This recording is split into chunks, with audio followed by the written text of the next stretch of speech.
ദൈവം ഓരോരുത്തർക്കും ഒരു ശുശ്രൂഷ വെച്ചിട്ടുണ്ട്.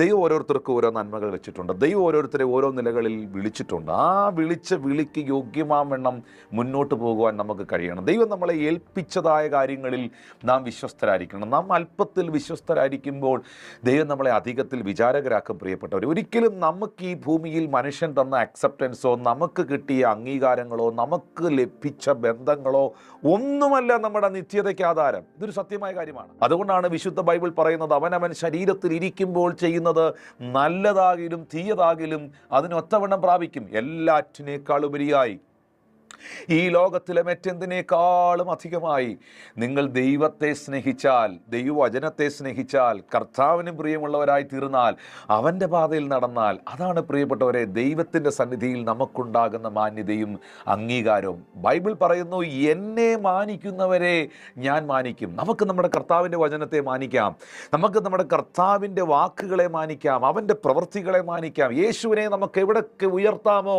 അവിടെയെല്ലാം നമുക്ക് കർത്താവിനെ ഉയർത്താം.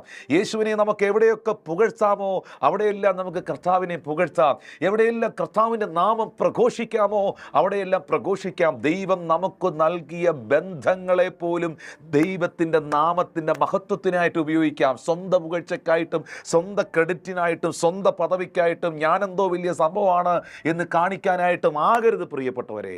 ഇത് ദൈവം നൽകുന്ന ഒരു ആലോചനയാണ്. കർത്താവിൻ്റെ നാമത്തിൻ്റെ മഹത്വത്തിനായി സകലതും മാറട്ടെ, തീരട്ടെ